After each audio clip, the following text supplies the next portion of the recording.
یہ جو جگمگ جگمگ کرتے ستارے ہیں تو کون ہے جو انہیں توانائی اور انرجی اور روشنی فراہم کر رہا ہے؟ یہ جو سورج ہے بھئی، سورج کی دمک چمک مسلسل کون اسے فراہم کر رہا ہے؟ کون ہے جو نظام ہستی چلا رہا ہے؟ وہی خدا ہے، وہی خدا ہے بھئی۔ جگ میں آ کے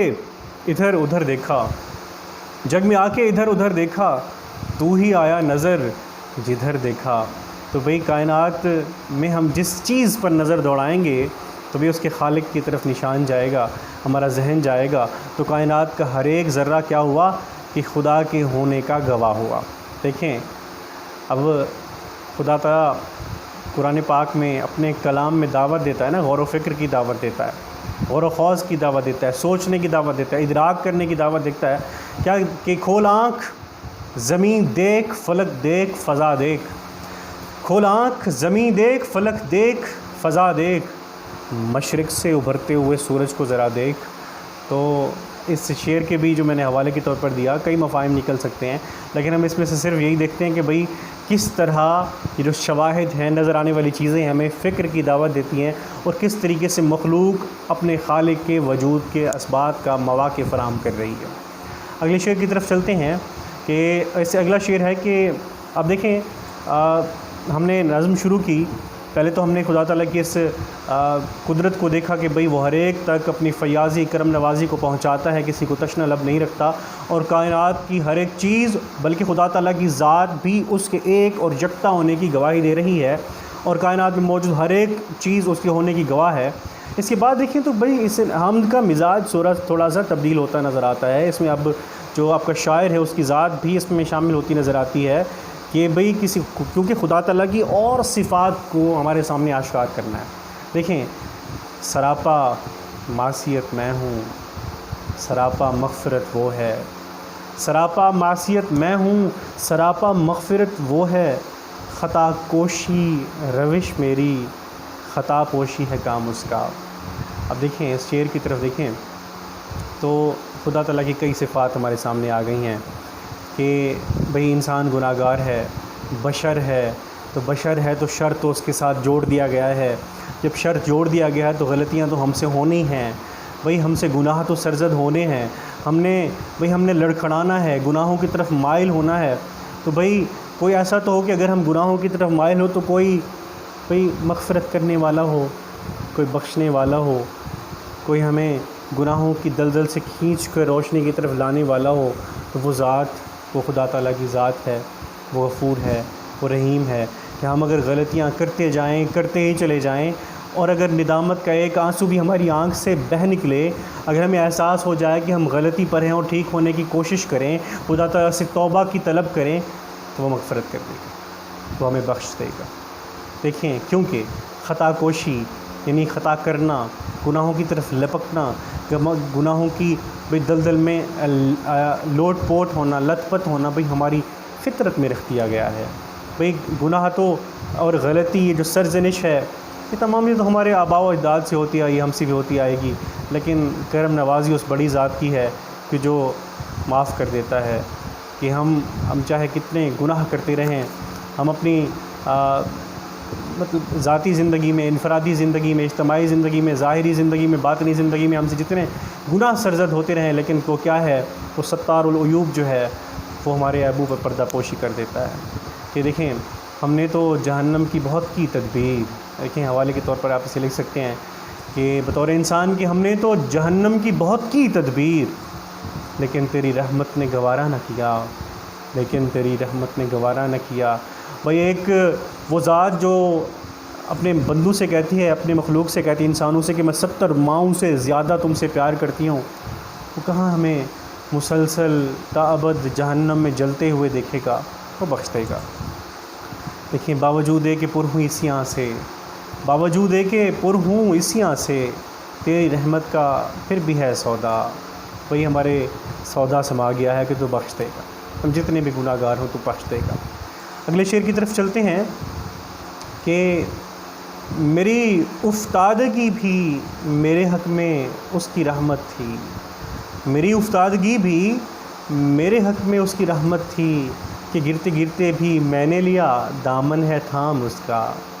میری افتادگی بھی میرے حق میں اس کی رحمت تھی کہ گرتے گرتے بھی میں نے لیا دامن ہے تھام اس کا۔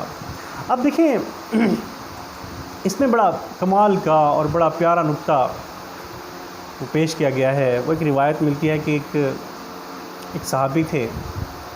ان کی زوجہ ان سے جھگڑا کرتی کہ بھئی مجھے ایک دن خفا ہو گئیں، کہا کہ مجھے آپ کے ساتھ نہیں رہنا، مجھے علیحدگی اختیار کرنی ہے، میں نے آپ کے ساتھ نہیں رہنا۔ وہ بیچارے وہ معصوم سے صحابی پوچھتے رہے کہ وجہ کیا ہے، وہ کیا مسئلہ ہے جس کی بنیاد پر تم مجھ سے علیحدگی؟ نہیں بس میرے تمہارے ساتھ رہنا نہیں ہے۔ اب دیکھیں وہ شخص حضور پاک صلی اللہ علیہ وسلم کے پاس جانے لگے کہ جاؤں عرض حال کروں اور دیکھوں کیا وجہ ہے، میری زوجہ مجھ سے کیوں علیحدگی اختیار کرنا چاہتی ہے۔ جیسے وہ جانے لگے اپنی سواری پر سے گرے اور ان کی ٹانگ ٹوٹ گئی۔ جیسے ان کی ٹانگ ٹوٹ کے ان کو گھر لایا گیا تو ان کی بیوی نے کہا اب مجھے تم سے طلاق نہیں لینی، علیحدگی اختیار نہیں کرنی۔ وہ بڑے ششدر ہوئے، بڑے پریشان ہوئے کہ یہ کیا بات ہوئی کہ کچھ دیر پہلے تو تم مجھ سے علیحدگی اختیار کرنے کی باتیں کر رہی تھیں، طلاق لینا چاہتی تھیں، اب کیا بات ہوئی؟ تو انہوں نے کہا کہ دیکھیں یہ جو تکلیف ہوتی ہے یہ خدا تعالیٰ کی رحمت کی علامت ہوتی ہے، اور میں اتنے عرصے سے آپ کے پاس آ رہی ہوں، آپ کو میں نے کبھی تکلیف میں نہیں دیکھا، بخار بھی نہیں آیا، تو میں سمجھی آپ پر خدا تعالیٰ کی رحمت نہیں ہے، لیکن آپ جب آپ گرے ہیں اور آپ کو تکلیف ہوئی تو مجھے لگا کہ نہیں خدا تعالیٰ کی رحمت آپ کے ساتھ ہے۔ تو بھئی اس شعر کو دیکھیں، جو میری افتادگی یعنی میرا جو گر پڑنا ہے، تکلیفوں میں مبتلا ہونا ہے، افتادن گرنا، افتاد مصیبت میں پڑنا، میرا مصیبت میں پڑنا، میرا گر پڑنا، میرا تکلیف میں ہونا بھی میرے حق میں خدا تعالیٰ کی رحمت ہے۔ کس طرح؟ بڑا کمال دوسرے مصرے میں بڑے کمال طریقے سے اس کی توجیہ پیش کر دی ہے شاعر نے کہ بھئی کہ گرتے گرتے بھی میں نے لیا دامن ہے تھام اس کا، کہ اب گرتے ہوئے بھی میں نے اس کا یعنی خدا تعالیٰ کا دامن تھام لیا۔ اب اس کو سمجھنے کی کوشش کرتے ہیں۔ یہاں پہ مولانا ظفر علی خان نے انسانی نفسیات کے ایک اہم نقطے کو کھول کے گرہ کشادگی کر کے ہمارے سامنے رکھ دی ہے۔ دیکھیں ہم انسان جو ہیں یہ خطا کے پتلے تو ہیں ہی، لیکن ہم بڑے طوطا چشم بھی ثابت ہوئے ہیں کہ جتنے بھی ہم کامیابیاں سمیٹیں تو کامیابیوں کے سمیٹنے کو بھئی ہم اپنی فطرت، اپنی قوت، اپنی توانائی اور محنت گردانتے ہیں، اور اگر کبھی مصیبت پڑ جائے تو ہم کہتے ہیں نہیں اس میں میرا کوئی قصور نہیں تھا۔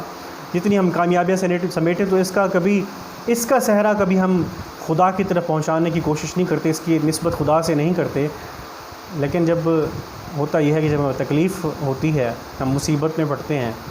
تو اس مصیبت میں ہمیں یاد آتے وہ ایک ذات جس نے ہمیں تخلیق کیا تھا۔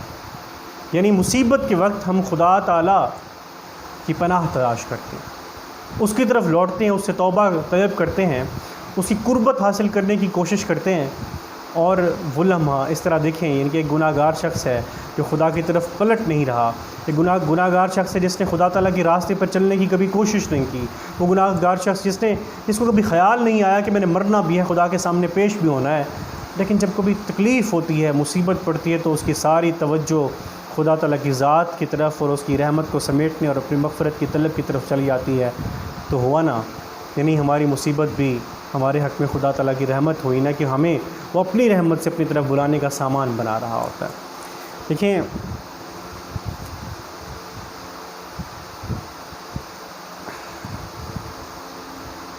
وہ شعر آپ اس کو دیکھیے گا کہ بہت خوش ہوں خدا یاد آ رہا ہے اس مصیبت میں،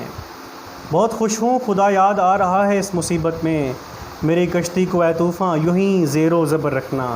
میری کشتی کو اے طوفاں یوں ہی زیر و زبر رکھنا۔ اچھا دیکھیں، اگلے شعر کی طرف بڑھتے ہیں، بات کو مختصر کرتے یوں نہ ہو کہ پچھلی کہیں پیچھے ہی رہ جائے۔ اگلا شعر بھئی خدا تعالیٰ کی ایک بہت بڑی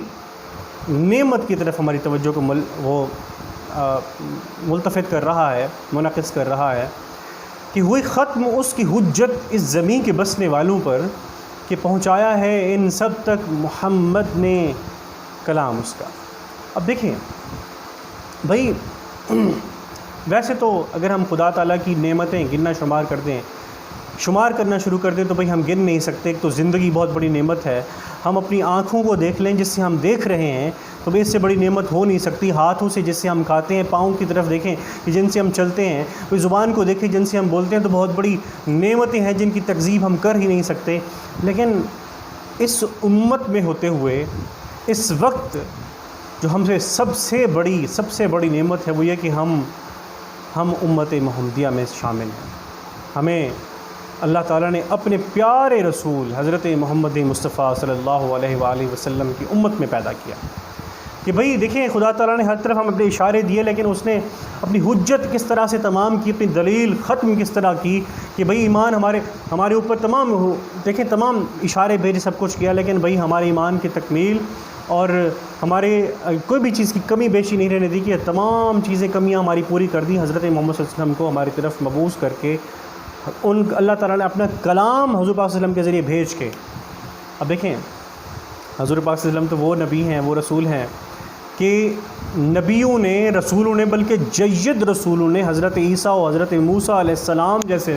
رسولوں نے بڑی کوشش کی، خواہش کی کہ کاش کہ ہم حضرت محمد مصطفیٰ کے امتی ہوتے، اور ہم ہیں کہ ہمیں احساس نہیں ہے کہ کس عظیم المرتبت نبی کے ہم امتی ہیں۔ بہت بڑی نعمت ہے، بہت بڑی نعمت ہے کہ ہم ایسے نبی کے بھئی امتی ہیں جو اللہم اغفر لی امتی، اللہم اغفر لی امتی، بھئی اپنی امت کی مغفرت طلب کرتے کرتے نیر بہاتے تھے، آنسو بہاتے رہتے تھے۔ بھئی ہم ایسے نبی کے امتی ہیں۔ دیکھیں ہوئی تکمیل جن کی ذات پر خیر و برکت کی، ہوئی تکمیل جن کی ذات پر خیر و برکت کی، انہیں خیر البشر خیر الورا کہیے بجا کہیے۔ یعنی بھئی ہم خیر البشر خیر الورا کی امتی ہیں، اس سے بڑا احسان خدا تعالیٰ کو ہو نہیں سکتا۔ ہمارے بڑی جسمانی نعمتیں ایک طرف، ہمارے غذا ہمارے رزق کا بندوبست ایک طرف، لیکن سب سے بڑی نعمت، سب سے بڑا احسان یہ ہے کہ ہم حضرت محمد مصطفیٰ صلی اللہ علیہ وسلم کے امتی ہیں، کہ وہ نبی کہ جن کا کام ہی گرتے ہوں کو تھام لینا ہے۔ گرتے ہوں کو تھام لیا جس کے ہاتھ نے، گرتے ہوں کو تھام لیا جس کے ہاتھ نے، وہ تاجدار یثرب و بطحا تم ہی تو ہو، وہ تاجدار یثرب و بطحا تم ہی تو ہو۔ تو اگلے شعر کی طرف بڑھتے ہیں۔ دیکھیں کہ مولانا ظفر علی خان خدا تعالیٰ کی تعریف بھی کرتے ہیں، اور وہ تعریفیں کہ ان کے محبوب اللہ کے پیارے محبوب کو بھی شامل انداز کرتے ہیں، شامل خاطر کرتے ہیں۔ ایک طرف خدا تعالیٰ سے محبت بڑھتی ہے تو ان کی محبوب سے بھی بڑھتی ہے۔ اب اگلے شعر کی طرف دیکھیں کہ بجھاتے ہی رہے پھونکوں سے کافر اس کو رہ رہ کر، بجھاتے ہی رہے پھونکوں سے کافر اس کو رہ رہ کر، مگر نور اپنی ساعت پر رہا ہو کر تمام اس کا، مگر نور اپنی ساعت پر رہا ہو کر تمام اس کا۔ اب دیکھیں اس چیز کو، اب بھئی نور کیا چیز ہے اور کافر کس چیز کو بجھاتے رہے ہیں۔ دیکھیں بجھاتے ہی رہے پھونکوں سے، اب دیکھیں بجھانا، اب یہ نور کیا ہے بھئی، یہ سارے ستارے ہیں۔ دیکھیں بجھانا کوئی چراغ ہے، بھئی کون سا چراغ؟ بھئی ایمان کا، توحید کا چراغ۔ دیکھیں جس کو کافر ہمیشہ سے بجھانے کی کوشش کر رہے ہیں، اور لیکن کیا ہے کہ بھئی کبھی ان کو کامیابی نصیب نہیں ہوئی، مگر نور اپنی ساعت پر رہا ہو کر تمام اس کا۔ اب دیکھیں اس کو آپ بھئی روز ازل سے ابد تک اللہ تعالیٰ کی ذات کے اس بات پر معمول کریں، یا اس چیز کو دیکھیں کہ بھئی کس طریقے سے اسلام پھیلا اور اسلام کے راستے میں کون کون سی مصیبتیں پیش آئیں۔ اب اگر اسلام کی بات کریں تو بھئی حضور پاک صلی اللہ علیہ وسلم کی 23 سالہ جو تبلیغی زندگی ہے، رسالت کی زندگی ہے، اس پر کتنی بڑی بڑی مصیبتیں حضور پاک صلی اللہ علیہ وسلم کو پیش آئیں۔ بھئی کافروں نے کیا کیا نہ کیا، کیا کیا نہ دکھ کیے، بھئی وہ گھاٹی میں قید کیا، ہجرت پہ مجبور کیا، بھئی طواف کے موقع پر طرح طرح کی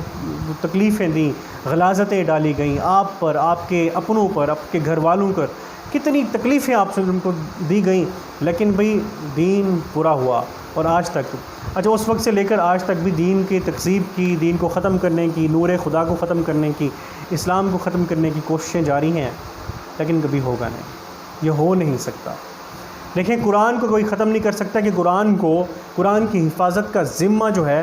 وہی اللہ تعالیٰ نے خود لیا ہے، کہ وہ محفوظ رکھتا آ رہا ہے، اور ابھی تک مومنوں کے دلوں میں قرآن پاک محفوظ ہے۔ اس طریقے سے دین محمدی بھی محفوظ ہے، کہ بھئی اب دیکھیں ہمیں اپنی مثال لیں، ہم پاکستان اور ہندوستان کے لوگوں کی اگر مثال لیں، کہ وہ ہم وہ نسلیں ہیں، ہم وہ لوگ ہیں جنہوں نے حضور پاک صلی اللہ علیہ وسلم کو کبھی کوئی دیکھا نہیں،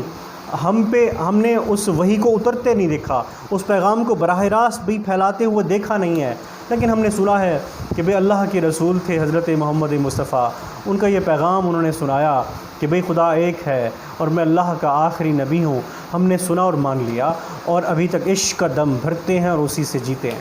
تو کافر جتنی کوششیں کر لیں اسلام کا نام ختم کرنے کی، مسلمانوں کو دہشت گرد تسلیم کرانے کی، وہ اسلام کو ایک فریبی مذہب، ایک جھوٹا اور انسان دشمن مذہب تسلیم کرانے کی چاہے جتنی کوششیں ہو جائیں، لیکن جب تک بھئی اللہ کا قرآن باقی ہے اور حضور پاک صلی اللہ علیہ وسلم کی سنت باقی ہے، ان کا عشق باقی ہے، تو سچے عاشق بھئی صحیح دین پر عمل پیرا ہوتے ہوئے بھئی کافروں کے منہ کو کالا کریں گے، ان کی تکذیب کریں گے، ان کو جھوٹا ثابت کریں گے کہ نور خدا ہے کفر کی حرکت پہ خندہ زن مطلب مسکرا رہا ہے کہ نور خدا ہے کفر کی حرکت پہ خندہ زن، کہ پھونکوں سے چراغ بجھایا نہ جائے گا، کہ بھئی نور خدا کے سامنے کافروں کی کوششیں بھئی وہ پھونکے ہیں، جیسے وہ سورج کو پھونکوں سے بجھانے کی کوشش کر رہے ہیں، تو پھر نور خدا کو یہ بجھا نہیں سکتے، کیونکہ بھئی یہ وہ نور ہے جس کو خدا تعالیٰ نے خود جلایا ہے، روشن کیا ہے، کہ فانوس بن کے جس کی حفاظت خدا کرے وہ شمع کیا بجھے جسے روشن خدا کرے۔ تو آج اس نظم کو یعنی حمد کو مولانا ظفر علی خان کی حمد کو مختصراً سمجھنے کی کوشش کی ہم نے، اور اس طریقے سے اس کی دیکھیں مختصراً، اس کی جب کلاسیں ہوں گی، یہ فی الحال تو یہ کافی اگر ہوگا پھر ہم اس کو دہرائیں گے، کیونکہ کلاس کی فضا میں جب سوال و جواب بھی ہوتے رہتے ہیں، کیفیت طاری ہوتی ہے تو طوالت بھی ہوتی رہتی ہے اور وقت بھی، تو یہ تشریح آپ کے سامنے حاضر خدمت ہے، آپ اس کو دیکھیے، اس میں سے مزید نقطے نکالیے، اس کی شرح کیجئے، اس کو پھیلائیے، اس میں حوالے درج کیجئے، سوچئے اور اپنے افکار کو بھی اس میں شامل کیجئے۔ اس کے ساتھ ساتھ دیکھیں ہم اس کے خلاصے پر بھی نظر دوڑاتے ہیں۔ دیکھیں تمام اشعار میں جو بھی باتیں پیش کی گئی ہیں، تمام اہم باتوں کو بالترتیب بیان کرنا ہی خلاصہ ہوتا ہے کہ خدا تعالیٰ طلبگاروں کو کبھی تشنا نہیں رکھتا اور سبھی کو بلا امتیاز اپنا لطف فراہم کرتا ہے۔ خدا تعالیٰ کی ذات خود اس کے یکتا ہونے کی گواہی دے رہی ہے، اور دوئی کے نقش سب جھوٹے ہیں، اور کائنات کا ہر ایک ذرہ اور فضا کا ہر جھونکا خدا کے ہونے کا پیغام ہے، اور بھئی انسان سراپا گناہ گار ہے، لیکن خدا تعالیٰ مغفرت کرنے والا ہے، خطا کو چھپانے والا ہے، اور انسان کے اوپر پڑنے والی مصیبت بھی اس کے حق میں رحمت ہوتی ہے کہ وہ اس طریقے سے خدا کی طرف گامزن ہو جاتا ہے، اور حضرت محمد صلی اللہ علیہ وسلم کو نبی بنا کر بھئی ہم پر سب سے بڑا احسان کیا اور حجت تمام کی، اور کافر خدا تعالیٰ کے نور کو بجھانے کی چاہے جتنی بھی کوششیں کر لیں، لیکن وہ اس کو نہیں بجھا سکتے کہ خدا تعالیٰ کا نور تمام ہو کر رہتا ہے۔ تو یہ تھا آپ کا اس کے نظم کا خلاصہ ہے، اس کو مزید بھی ترتیب دی جا سکتی ہے، اور آئندہ اس کے حوالے سے مزید سوال ہوں، الجھن ہو تو آپ واٹس ایپ گروپ میں بھی اور اسی یوٹیوب چینل پہ بھی پوچھ سکتے ہیں، تو ہر دم آپ کو جواب ملتے رہیں گے۔ اگلے لیکچر کے لیے مجھے اپنے استاد راشد سعیدی کو اجازت دیجیے۔ اللہ حافظ، سلامت رہیں۔